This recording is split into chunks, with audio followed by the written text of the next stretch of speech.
Welcome back to the deep dive. If the last few sessions gave us the groundwork, the static economy, that circular flow idea, well, today we're really hitting the gas. hmm We're diving straight into Joseph Schumpeter's chapter 4.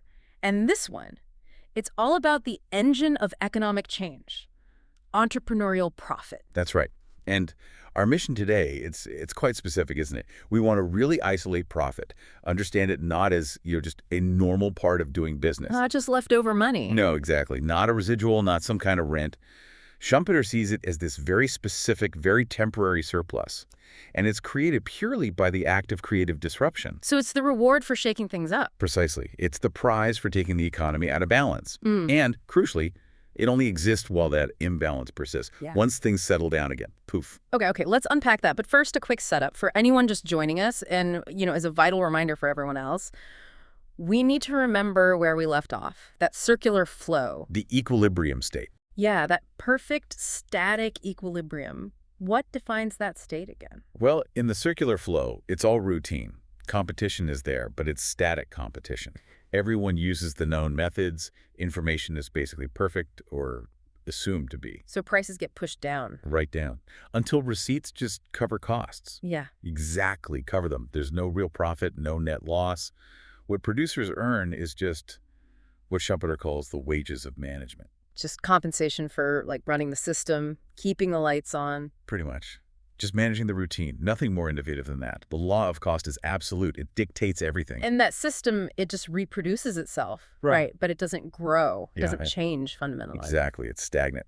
So to get what Schumpeter calls development, to actually implement one of these new combinations, an innovation, you need to pull resources away from those routine uses. And you can't just do that with existing income because there's no surplus in the circular flow. Correct. That's where credit comes in. Development, innovation, it needs credit. The entrepreneur, and remember, Schumpeter defines them by the function of combining resources differently. They often don't own the capital themselves. They need to borrow. They need to borrow purchasing power, usually from a bank, in his model. And this credit, this borrowed money, lets them bid for resources, labor, land, pulling them out of the circular flow. It's an injection of new purchasing power that fundamentally breaks that old equilibrium. Right. And that distinction is key, isn't it? The entrepreneur as the borrower, the combiner, not necessarily the person who saved up all the money initially. Absolutely vital, because it helps us see where the profit actually comes from. The financing, the credit, makes it possible. The profit is the result. Okay, so we've got the financing, sorted that necessary leap. Now let's get to the heart of this chapter, defining that resulting surplus, entrepreneurial profit. Schumpeter starts us off pretty simply, on the surface anyway. Entrepreneurial profit is a surplus over costs. Just the difference between what a business takes in, its receipts, and what it pays out, its outlay. Seems straightforward enough. Receipts minus costs equals profit. It seems simple, but everything hangs on how we define outlay, what we decide to include in those costs. Okay. That's where the theoretical heavy lifting comes in. If we're trying to pin down the specific return just for the act of innovating, we have to be super careful about what we count as a regular cost, right? Exactly. Meticulous is the word. So what goes into outlay, in Schumpeter's view, it has to include every single necessary payment to keep the existing factors going and to compensate the routine manager. So normal wages. Normal wages for the entrepreneur's labor, yes. Yeah. Compensating them for the time they spend just managing things, those wages of management we mentioned. Also, appropriate rent for any land they might own and use. And, importantly, a premium for risk. Okay, hold on. Risk. Let's pause there. He includes a premium for risk in the costs. Does that mean the risk of the whole new venture just failing, like we think of startup risk today? Good question. No, not quite. This is one of those points where Schumpeter is incredibly precise, and it's different from how many people talk about it now. The risk premium included in costs here is for measurable risk. Measurable? Like what? Things you can, actually calculate probabilities for, things you could potentially insure against, fire, theft, maybe predictable market swings. It's a cost associated with the static environment. Okay, so it's like a standard business operating cost. Exactly. Entrepreneurial profit, on the other hand, is the reward for dealing with true uncertainty, the unquantifiable, revolutionary kind of change where there's no past data to rely on. It's fundamentally different from insurable risk. Got it. And we'll come back to why that distinction is so important later, especially regarding who bears what kind of risk. We absolutely will. So that clarifies the cost definition a bit. But now there's this big methodological choice Schumpeter makes right at the start, isn't there? He deliberately puts aside the whole question of interest on capital. Yes, it's a really pivotal move. It shows how rigorous he's trying to be. But why? I mean, how can you talk about profit without talking about the cost of the money, the capital used to generate it? He basically tells the reader, look, for now, you can either just ignore interest completely, or you can temporarily lump it in as if it were just another static cost like wages or rent. But he says, quite explicitly, its nature and its origin do not concern us here in any case. Why fence it off like that? Because his whole goal here is to prove that profit is a return to the function of innovation, and that it's completely separate from the return you get just for owning something, like capital. So if he defined interest now, it would muddy the waters. It would contaminate the analysis, exactly. It would make it look like the profit from innovating is just, a return to the capital involved. And he absolutely denies that. Yeah. He wants to show profit exists even if we temporarily ignore where the interest payment comes from. That gets its own chapter later. So he's creating this kind of theoretical clean room, just focusing on the entrepreneur's action and seeing what arises purely from that action when it disrupts the status quo. A very good way to put it, a theoretical vacuum almost. And if we accept this temporary isolation, this careful definition of costs, we get back to that crucial equilibrium condition. In the static circular flow, receipts only just cover these defined outlays. That's what equilibrium means, no surplus. And that sets up the proof for the surplus, for profit. Since these new combinations, these innovations, are only introduced because they are inherently more advantageous than the old ways. They have to be better, otherwise why bother? Right. The total receipts generated by the new, more efficient business must logically be greater than the total costs needed to get the factors of production. Assuming the innovation actually works, of course. It's almost a mathematical necessity once you define costs this way. So the profit is fundamentally the gap between the higher value created by the new, better method and the old, established value of the inputs used. Yes. The resources are valued based on their old, less productive use, but they're now generating more value in the new use. That difference is the profit. It's a financial reflection of that increased efficiency. Exactly. It's the reward for successfully moving the whole system from one equilibrium point, let's say point A, to a new, higher, more efficient equilibrium point B. It's the payment, if you will, to the leader, the agent who actually made that change happen. Okay. And this specific definition, this focus on dynamic change, allows him to just kind of sweep aside a bunch of other profit theories that were floating around then, doesn't it? He mentions friction theory, wages theory, risk theory, rent theory. He does. He refers to them, but basically says, I'm not going to spend time refuting these point by point. His argument is that his theory, by defining profit as the result of dynamic development, operates on a completely different level. It bypasses those other explanations. Can we quickly sketch out why he thinks they missed the mark, like the friction theory? Sure. Friction theory basically says profit exists because markets aren't perfect. Yeah. There are always, delays, lags, bits of inefficiency. Information doesn't travel instantly. So profit is like grit in the machine? Kind of. But Schumpeter would say, okay, if profit is just friction, it should disappear as soon as the market smooths out or catches up. His entrepreneurial profit, though, isn't an accident of friction. It's the result of deliberately creating a new kind of friction, a temporary disequilibrium. It's intended. It's the creation of the gap, not just finding one that already exists by chance. Exactly. And the risk theory, we touched on this. He says any measurable, insurable risk is already part of the static costs. True entrepreneurial profit is the reward for facing fundamental uncertainty, the unknown unknowns of doing something radically new. You can't calculate odds for that, so it can't be priced into a standard risk premium. Okay. And the wages theory? Dismissed because, again, static wages are tied to marginal productivity within the circular flow. Profit, as we'll keep stressing, is specifically an exception to that marginal productivity rule. It's outside the normal wage system. And finally, differential rent theory. Like Ricardo's idea of rent on better land. Yeah, he dismisses that too, because rent, in that sense, is seen as permanent. It's tied to an enduring advantage of a resource, like super fertile land. Schumpeter's profit is fundamentally, definitionally temporary. It vanishes. So by isolating profit as this unique income stream that only exists during the transition, during the disequilibrium caused by innovation, he carves out its own conceptual space. All right, enough theory for a moment. We need a concrete example. Schumpeter uses a classic one, right? Something economists like Lauderdale and Boombauer also talked about. Introducing the power loom. Yes, the power loom example. It's perfect for illustrating this. Imagine an economy where cloth is made by hand. Let's say it takes 5 workers using hand tools to produce a certain amount. Okay, the old way. The old way. Now, an entrepreneur comes along, sees this new invention, the power loom, and realizes that one worker using this machine can produce, say, 6 times as much cloth. Huge efficiency gain, massive cost reduction potential. Exactly. The entrepreneur sees a big opportunity for profit. But, and this is crucial, Schumpeter says that profit isn't automatic. It's not guaranteed just because the tech is better. 3 strict conditions have to be met for that surplus to actually materialize. Okay, condition number 1. Price stability, essentially. The price of the final product, the cloth, must not fall too quickly or too drastically. Specifically, it can't fall so low that the much greater output per worker ends up bringing in less total money than the smaller output did before the innovation. Wait, why? If production is way up, shouldn't total revenue go up even if the price dips a bit? It might, but the profit margin depends on the price staying relatively high, at least initially.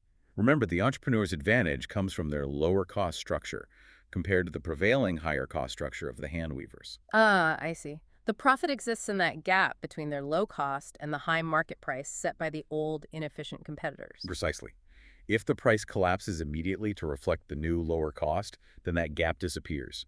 And the whole reason for the entrepreneur to take the risk vanishes.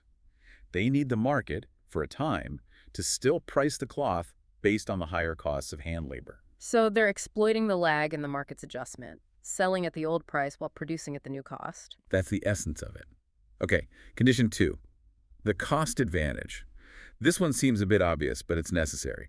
The total daily cost of getting and running that power loom that includes the capital cost spread out, depreciation, rent if needed, plus the wages of the single worker operating it all must be less than the daily wages of the 5 hand workers the loom replaced. Right. The new method actually has to be cheaper overall, not just faster. Correct. Can't have a situation where the fancy new machine is so expensive to run that it eats up all the savings from needing fewer workers. Makes sense. And the third condition, you said this one is often overlooked. Yes, factor price adjustment. Think about it. When this entrepreneur starts building factories, buying materials for looms, and hiring workers to run them, they are creating new demand for those resources: land, labor, capital goods. They're pulling resources out of the established circular flow. Exactly. And that new, unexpected demand will inevitably start to push up the prices of those factors of production across the whole economy, or at least in that sector. Like wages might go up, or the price of land for factories. Precisely. The successful entrepreneur needs to have anticipated this. They need to have factored in that their own actions will slightly increase their costs. The surplus, the profit, must still exist after accounting for this rise in the price of inputs caused by their own new demand. Wow, okay. That adds another layer of foresight needed. So if all 3 conditions hold, price stays high enough initially, the new cost structure is truly lower, and they've accounted for rising input prices, then they get the pure entrepreneurial surplus. Then they realize the profit. And the key insight here, again, is where that profit comes from. The physical looms themselves are available to the entrepreneur at their production cost. The profit isn't inherent in the loom. It's in the combination. It's in the successful combination of the loom with labor, exploiting the market price that's still anchored to the old, expensive hand labor technology. So if the entrepreneur didn't invent the loom, maybe didn't even finance it with their own savings, but used credit, what exactly did they contribute to earn this huge surplus? Schumpeter's answer is stark, almost provocative. He says the entrepreneur contributed only the will and the action. The will and the action, that's it. That's it. They are the leader. The one who saw the possibility, had the vision, and crucially, executed the new combination. They took existing means of production looms made by others, labor available in the market, capital provided by banks, and used them differently, more effectively, more advantageously than anyone else was doing. It really hammers home that separation of functions. Profit is the return to leadership, to execution, not necessarily to invention or capital ownership. Exactly. But that initial glorious profit, that's just Act 1. Right. Now comes what Schumpeter calls the second act of the drama, which The is... annihilation of profit. Sounds dramatic. How does it get annihilated? Well, that initial success, that huge profit margin the first entrepreneur is making, it acts like a beacon. It breaks the spell of routine, as Schumpeter puts it. Everyone sees this massive gap between the cost of power loom production and the price of cloth. And they want in on the action. They absolutely do. That profit is an irresistible lure. So imitators flood in. New businesses are continually arising, Schumpeter writes. They copy the successful innovation. They get credit, they buy or build power looms, they hire workers, they enter the market. Competition arrives. Fierce competition. And this flood of new entrants triggers a complete reorganization of the entire industry.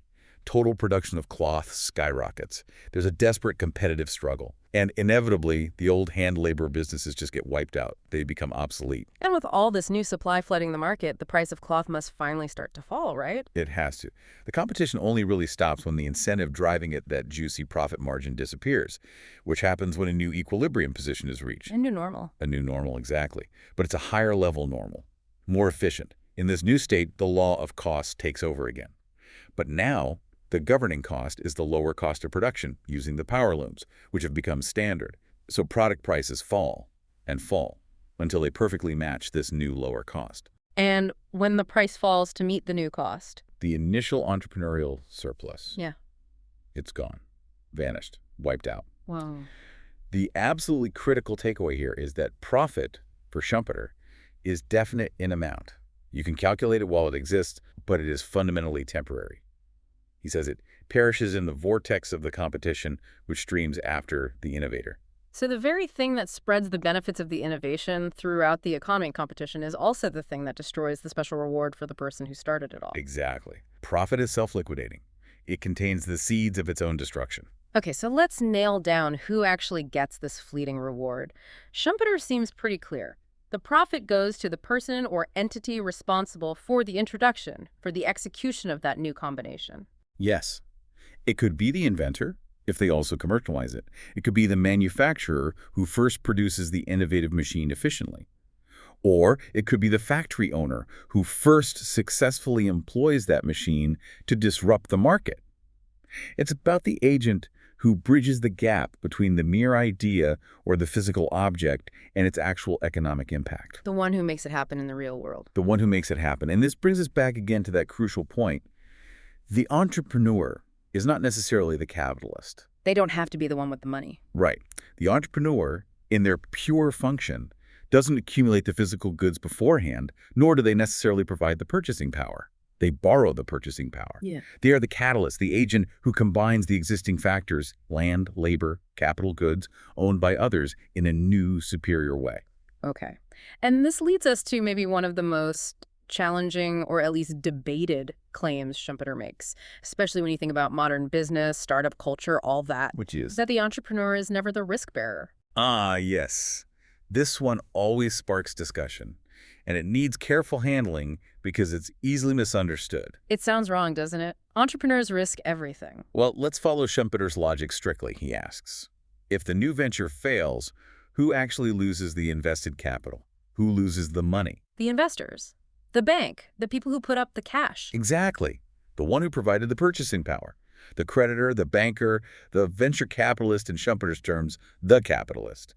The risk of financial loss, the loss of capital, falls squarely on the owner of that capital, not on the person performing the entrepreneurial function. But hang on. What if the entrepreneur uses their own life savings?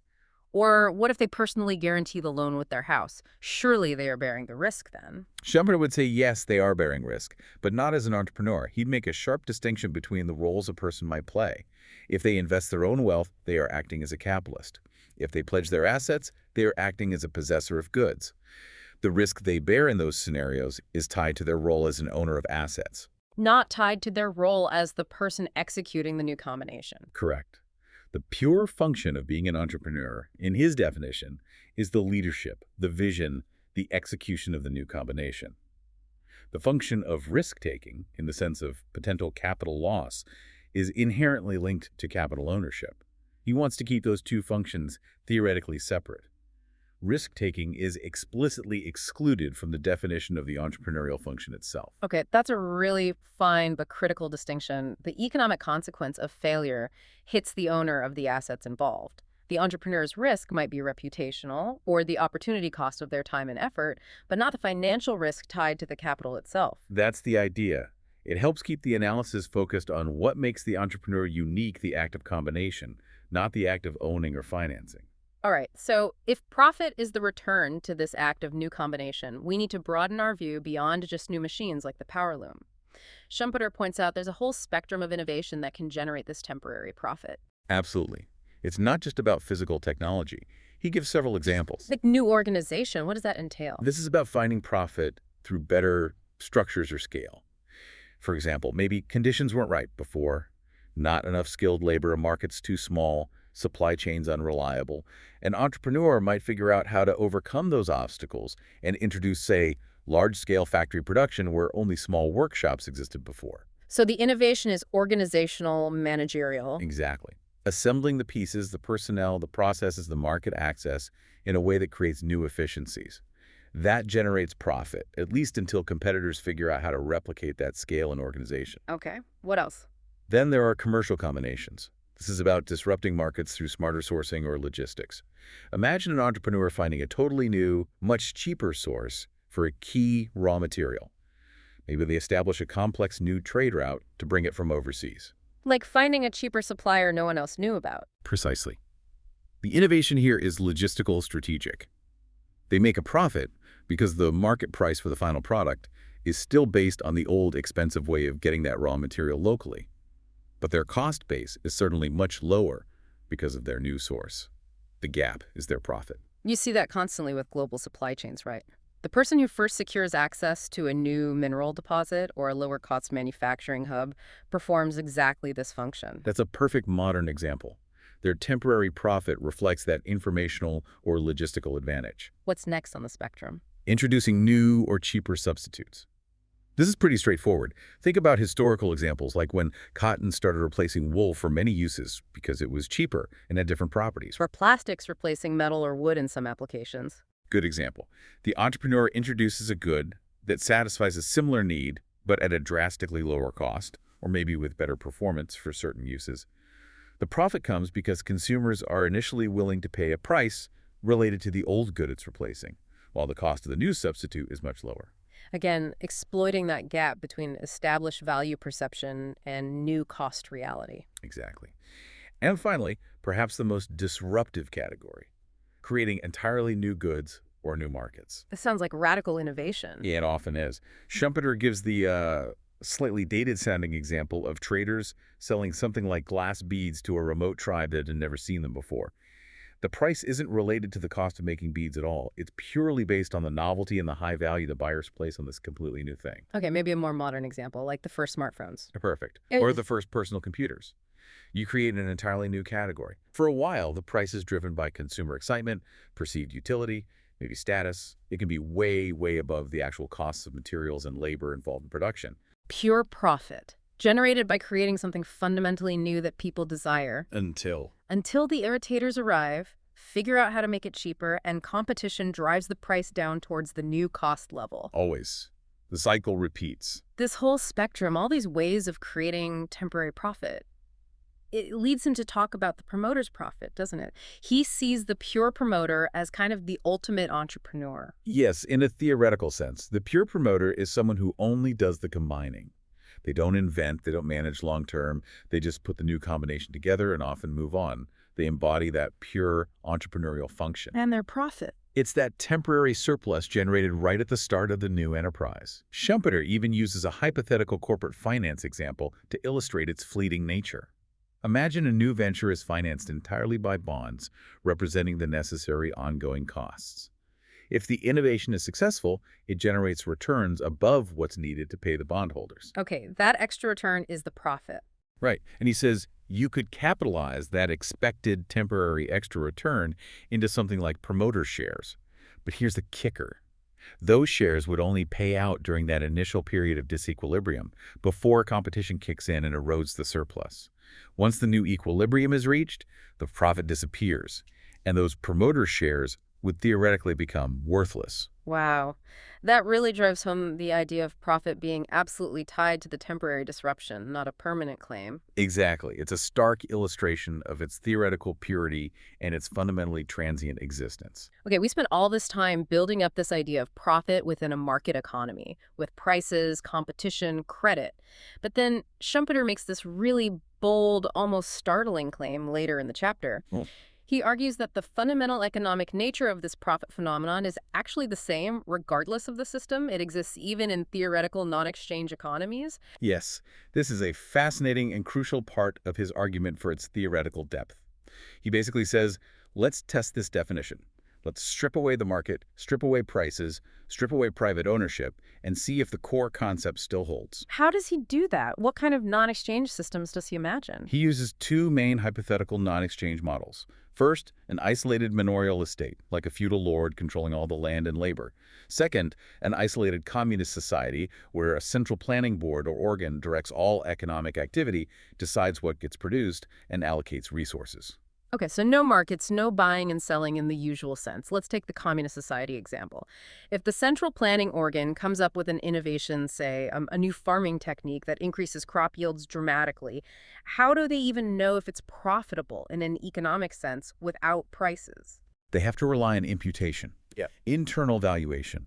The central organ has to somehow assess the value of the new, larger outthing and compare it to the value of what was being produced before using the same resources, the same amount of land and labor. This comparison tells them if the new combination was actually an improvement, if it created a surplus value. But here's where it gets tricky, right? If the innovation works and suddenly the land and labor used in the new way are producing much more value, why doesn't the value of that land and labor immediately get recalculated upwards? If the land is now yielding 6 times the crop, shouldn't its imputed value instantly increase sixfold? This is the absolute core of Schumpeter's argument in this section. He argues strongly against this immediate reimputation of the surplus value back onto the factors of production. He insists that the services of the labor and land used in the new combination must, for the purpose of this calculation, continue to be valued at their old customary value. Why? Why keep the old values? He offers a couple of reasons. One is sort of about historical inertia. These are customary values ingrained in how the society accounts for things. You can't just snap your fingers and revalue everything instantly based on one successful experiment. Okay, a practical difficulty. Is there a more theoretical reason? Yes, and it's more powerful. It's the principle of homogeneity. The labor used in the successful new technique is physically the same, homogeneous with the labor still being used elsewhere in the communist society employing the old, less efficient techniques. Right, it's the same kind of worker. Exactly. So if you suddenly impute a much higher value to the labor working on the new project than the identical labor working on the old projects, you violate a fundamental economic principle. Identical inputs should have identical values in a rational system. It creates an inconsistency. And crucially, if you did immediately impute the higher output value back to the inputs, you'd lose the very basis for judging whether the new method was better, wouldn't you? The surplus would disappear before you even recognized it. Precisely. The advantage of the new combination would be theoretically eliminated before it could be assessed. So by holding the value of the inputs steady at their old, homogeneous, customary levels, the successful innovation results in a clear value surplus. There's a quantity of newly created value that cannot be attributed or imputed back to the existing factors of production based on their established worth. It's a residual, but a residual created by the act of leadership and combination, not by the inputs themselves. Exactly. And Schumpeter concludes from this thought experiment that this surplus isn't just a quirk of capitalism or private gain, it's a real social phenomenon. It represents a net increase in the total value available to that society, generated purely by the leadership function driving the change. Wow. Okay. And this theoretical detour then allows him to make a really direct connection to classical political economy, doesn't it? Specifically to Marx. Yes, it's a striking passage. He essentially says, only this surplus, the one that appears as profit and interest in a capitalist system, can be described as surplus value in the Marxian sense. No other surplus exists. That's a huge reinterpretation. He's saying the only real surplus value, the kind that drives growth, doesn't come from static exploitation like Marx argued, but from this dynamic process of innovation. That seems to be his claim. He's relocating the origin of economically significant surplus value entirely to the active development, the disruption of the circular flow, driven by the entrepreneur. So how does he fit this into the theoretical communist society? If this surplus exists, who gets it? Does the leader get it? Well, to conceptualize it, he suggests we can temporarily think of this leadership function, this entrepreneurial activity, as a kind of third original productive factor alongside the traditional labor and land. Okay, like management or innovation is its own input. Sort of, but only in a temporary functional sense. If you do that, then this leadership factor gets assigned the leftover value, the total value of the new products, minus the value that those same resources, labor and land, could have produced using the old methods. Since the leader's successful combination was the unique, non-replaceable element that created the surplus, it's imputed to them, functionally speaking. So the surplus doesn't just automatically inflate the value of the land and labor used, it's recognized as something separate tied to the Leadership Act. Exactly. But then comes the distribution question in this communist society. Let's say the central organ decides, okay, we have this value surplus, let's give it to the workers. That seems logical for a communist system. It might be the political decision, but Schumpeter insists we must separate the economic nature of the income from how it's distributed. Even if that surplus value, that profit, is given entirely to the workers, it does not become an economic wage. Why not? If they receive it, isn't it effectively a wage increase? Not in economic terms, according to Schumpeter. Because true wages, he argues, are tied to the marginal product of homogeneous labor in the static flow. If you give this surplus only to the specific workers who happen to work on the successful new project, They get paid more than identical workers doing the old jobs. right, they become privileged workers. Yeah. You're assigning different values to homogeneous labor, which is economically irrational and unstable in the long run. Okay, so what if they distribute it evenly, giving a little bit of the surplus to all workers in the society? Then, Schumpeter argues, the vast majority of workers are receiving more than their actual economic product, based on the marginal productivity in the still dominant old methods. This isn't a wage, it's more like a social dividend or a subsidy. And, he adds provocatively, this extra payment is only possible by effectively exploiting the leaders, by taking the economic product specifically generated by the innovation function and distributing it away from the agent responsible for it. This is fascinating. So this whole non-exchange thought experiment is designed to prove that profit, or this value surplus, is fundamentally tied to the act of innovation and leadership, independent of markets, prices, ownership, or even how the gains are ultimately shared. That's exactly the takeaway. He wants to establish the independence of the profit phenomenon.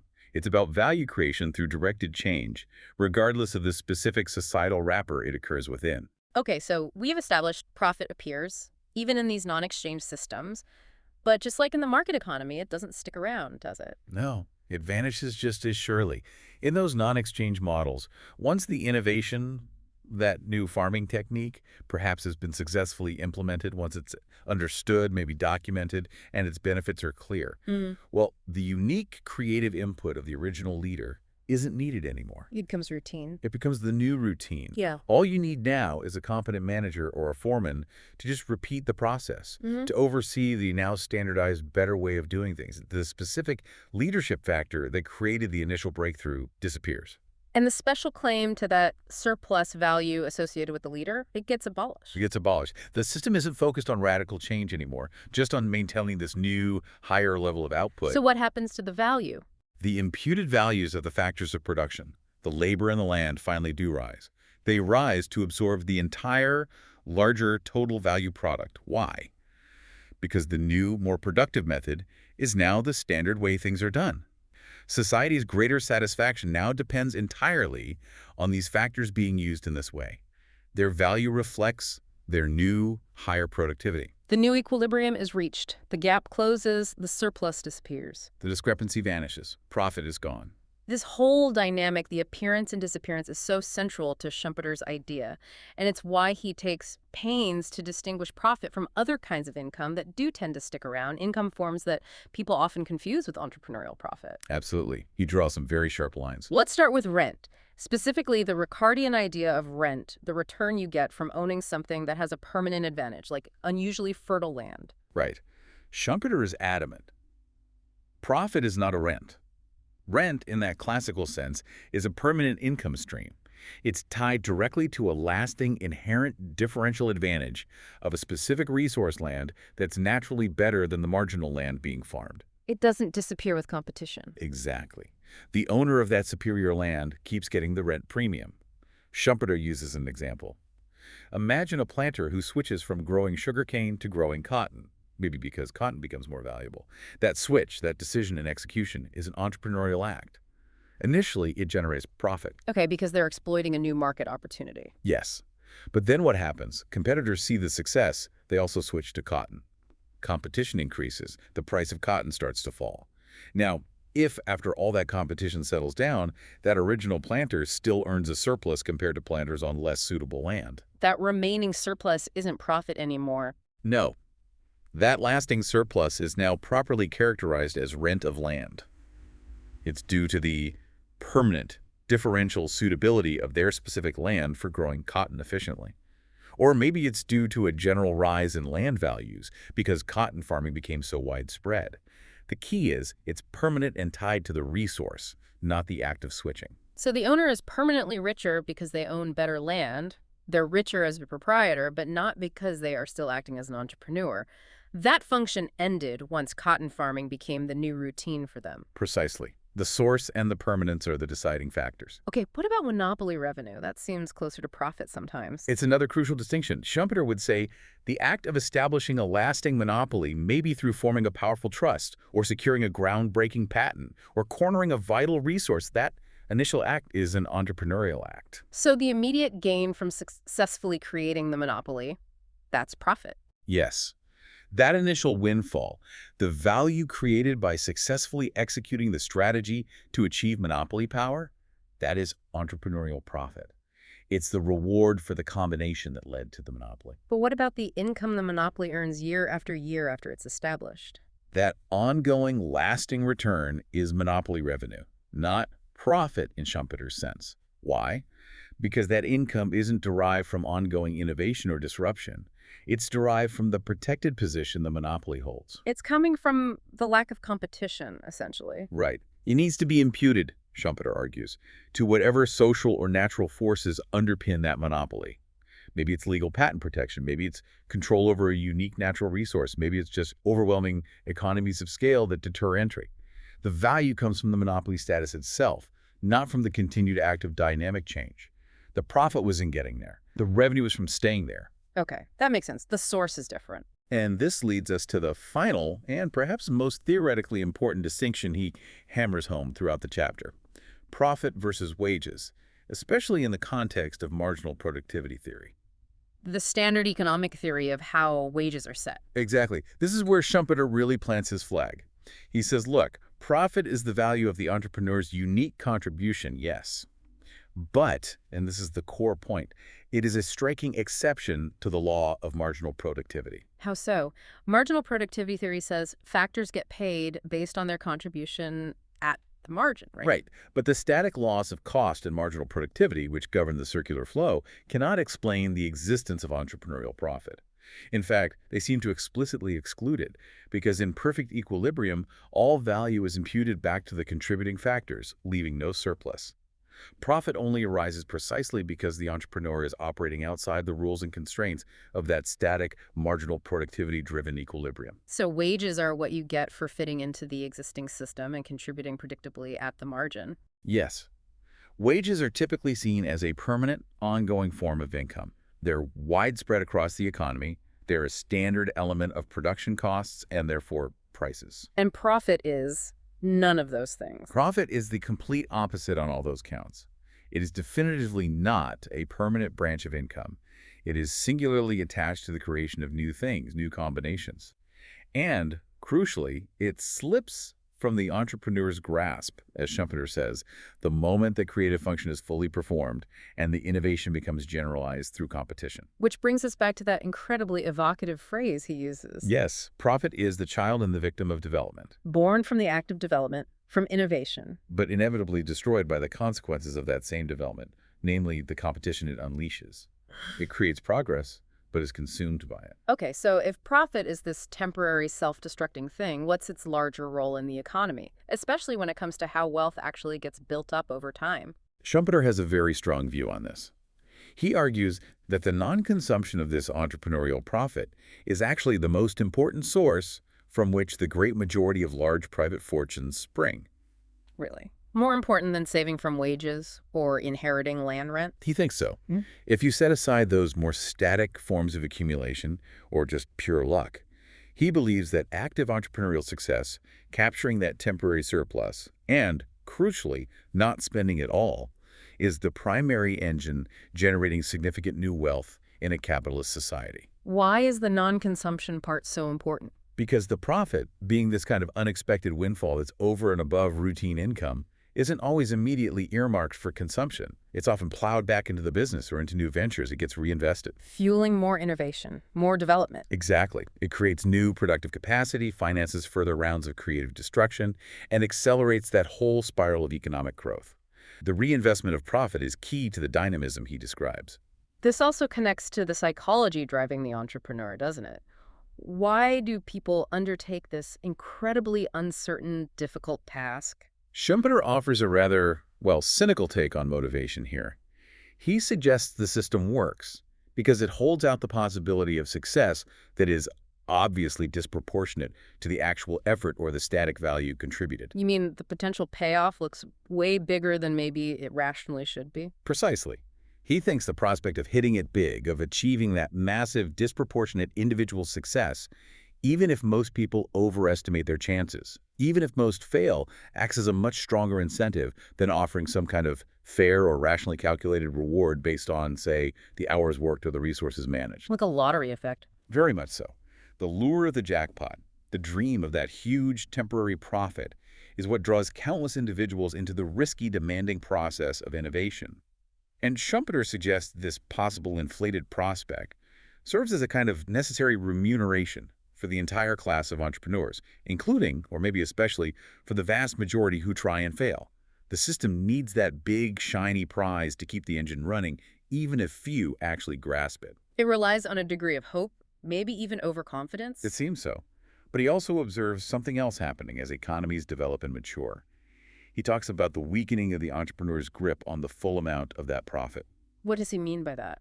As society becomes more, let's say, rationalized, more organized, maybe more bureaucratic, and as the process of innovation itself becomes perhaps more systematic, less dependent on a single heroic individual, the traditional, almost feudal motives of the classic entrepreneur, like founding a dynasty, gaining social prestige, start to fade in importance. Things become more professionalized. Yes. And this helps explain the rise of the salaried manager, who often performs entrepreneurial functions within large corporations. As development gets more automated, more integrated into established structures, you don't necessarily need to offer the entire potential profit to incentivize the individual manager driving a new project. They can be motivated by salary, bonuses, career advancement significantly less than the theoretical full-profit windfall. So the reward structure adapts as the innovation process itself changes. It seems to. The individual function becomes maybe less uniquely pivotal, or at least the perception of it changes, and the compensation adjusts accordingly. But let's not forget the other side of this coin. This whole profit-driven engine creates immense social churn, doesn't it? Immense. Schumpeter is very clear about this. The entrepreneurial function is the main vehicle for continual, sometimes quite violent, shifts in the composition of the upper layers of society. The successful entrepreneur rises, often very quickly, gaining wealth and social standing. They disrupt the existing social order, not just the economic one. Absolutely. But every rise corresponds to a fall. This process of entrepreneurial success is inextricably linked to a constant, often brutal, process of decline for others. New businesses, new methods, competitively destroy old ones. Old industries wither. Old fortunes evaporate. Established families lose their status. Creative destruction has casualties. Many casualties. This is where Schumpeter brings in that old adage, that social observation. 3 generations from overalls to overalls. Meaning of the fortune rarely lasts. Exactly. The original entrepreneurial profit dries up as competition sets in. The business likely becomes routine. Maybe the heirs aren't as driven or capable. Eventually, new entrepreneurs with new innovations come along and supplant the established firm. The cycle of rise and fall continues. It paints a very dynamic picture of the elite. It does. He offers this really striking final metaphor. He says that public opinion often sees the wealthy, the upper strata, as this fixed group, like residents in grand houses. But Schumpeter argues they're actually more like hotels, which are indeed always full of people, but people who are forever changing. Wow. Constantly checking in and checking out. constantly being recruited from below through entrepreneurial success, and constantly being pushed out from above by the next wave of disruption and competition. Yeah. The wealth might persist in aggregate, but the holders of that wealth are in constant flux, all driven by this volatile, temporary mechanism of entrepreneurial profit. Profit is the fuel, yes, but the outcome isn't stability for the person who earns it, but this continuous, quite destructive reorganization of society itself. That's a very good summary of the social implication. Well, that brings us toward the end of this particular deep dive, really getting into the weeds of entrepreneurial profit, according to Schumpeter. We've traced his argument pretty carefully, I think. Profit isn't just there. It's not a normal feature of the economic landscape. It's this special, temporary surplus. It's born specifically from leadership and the act of innovation. And it's absolutely destined to be competed away as soon as that innovation becomes the new normal, the new routine. We've worked hard to isolate it, following his lead, separating it from the return to capital, from wages, from land rent, even from that measurable, insurable risk, defining it purely as the value created by taking existing resources and putting them together in a new, better way. It really boils down to being the reward for leadership and change, doesn't it? And the very mechanism that drives economic progress forward. Okay. So, as always, we want to leave you, our listeners, with something to chew on to take this analysis forward. We have a couple of reflective questions that really get to the core of what we've discussed today. Go for it. First, we've seen profit presented as both creation bringing new value into the world and destruction rendering old ways obsolete. So, is profit fundamentally a sign of pure value creation? Or is it better understood as the unavoidable economic friction, maybe even the cost, of the disruption that's necessary for any kind of progress? That's a deep one. Value or friction? Or both? And a related question. Given those social costs we just talked about, the decline, the displacement, the instability, and given Schumpeter's reliance on this lure of disproportionate reward to get people to innovate, can innovation, especially in our complex, maybe more rationalized modern society, actually be sustained without dangling the carrot of potentially huge, even if temporary, profit? Is that sometimes self-liquidating, maybe even seemingly unfair incentive actually necessary for continuous development, or could we find other ways? Tough questions. Definitely worth mulling over. Absolutely. And as you think about those, remember, Schumpeter's picture isn't quite complete yet. We made a point of highlighting how he deliberately fenced off the concept of interest. Yes, the payment for the capital itself, the credit that makes the whole entrepreneurial leap possible in the first place. We define profit without fully defining interest. That's the next crucial piece of the puzzle we need to tackle. It is. So our next deep dive will finally address that. We'll explore Schumpeter's theory of the nature and origin of interest and how it connects to this whole process of development in a non-equilibrium economy. That will really complete the foundational theoretical structure he lays out in these early chapters. So join us next time as we take that deep dive into interest. Until then, keep questioning.